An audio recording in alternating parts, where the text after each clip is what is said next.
Haftee leenjisoo diigaa. Akkana kaakunoo yoo hojjetan gaarii yoo feete gammadi yoo barbaadde aarii abbamatti baati ilmoon abbaa gaarii. Waan addaa hojjette qarreen ilmaan arseetan dandeettii jara addunyaan dabarse garanaa garasii hundumtuu wal geesse hafteen leenjisoo diigaa waan addaa galmeesse. Bareede badee maqaan guruppichaa nu haftee gootati hin taanu gingilchaa jechuudhaan wal kaaftee maqaa moggaafattee shamarran qaqqaalin abbaa badhaafatte. Nu haftee leenjisoo tan nadhii gammadaa otoo nuti jirru maqaan gootaa badaa jettee gurmeessitee cululleen tan shaashee kan firaa gammadee kan diinaa qoshaashe. Maqaa moggaafannee akkanatti hin teennu seenaa hojjennu hanguma dandeenyu seenan nu hojjennus kan ilmi hin nyaanne maqaaf maal nu godha qabeenya qabaanneen yoo daaddishaan kenna ittiin hin gammanne nu inuu hin jirru jireenyatti banne.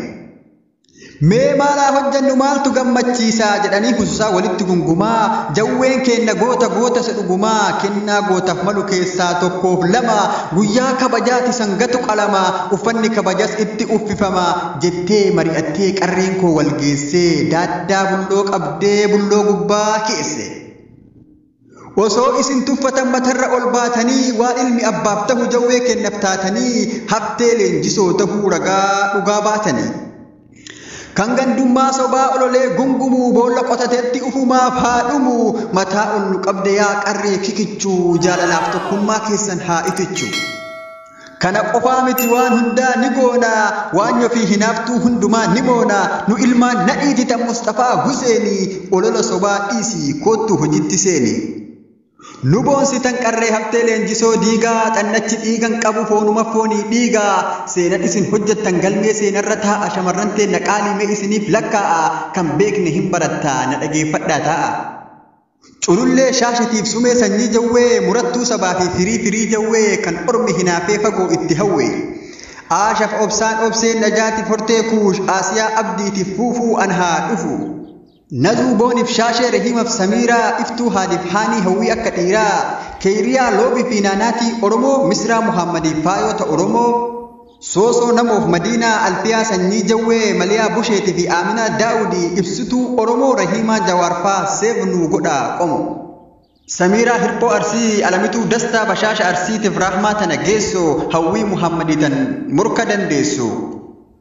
Roozii Arsii Oromiyaa michuu dhugaaf fariidaa nutuu qabeenya qabna homaan barbaannu diidaa Maayaa Jaamboof Aziizaa sabboontuu tahasaasaa Hakiimaa Nuuratii fi Shamsii Taqaasimii kan beektu hin beektaa kan beeknetti himi. Boonii shaashatii fi asheeta timira faaya mucaa durbaa teettee hin ilaalin hamilee tahii fi jajjabeessi gurbaa. Akka ol aanutti nuuf qiqindeessitee sumee sanyii jawwee maqaa barreessite. Isin hin dagarre warri biyya keessaa hayyuu Adaama fi bilisummaa Huseen maaliin si fakkeessaa shoora guddaa qabdan gahee kana keessaa galatooma. Maal jedhee haa dubbadhu akkam jedhee haa ibsu tokkummaaf humna keessan ammas rabbiin haa cimsu.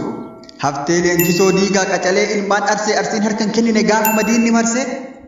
Harkaa fi harma muraa gaafa lola azuulee diina dura dhaabbatee eeboodhaan itti duule qacalee ilmaan qaalii achirratti wareegee onnee jara kaleettu kunuu har'allee eege. Arsiitoo magariituu biyya dhadhaa fi dammaa fakkeenya siifaa ta'u jawween gootichi amma. Waan hundumaa hin beeka arsiin kiyya dhagaha lola karaa qawweetiif lola karaa nagayaa ani arsii faarsuuf miti seenatu ragaa baya. An arsii faarsuuf miti seenatu ragaa baya.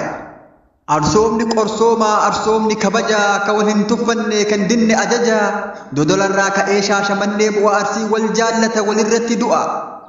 Arbaa guuguuf seeruu gadabiif gasgaarii shirkaa fi saddiiqa biyya warra gaarii boqojjii fi dheeraa warra atileetii an himee hin fixu miidhagina keeti.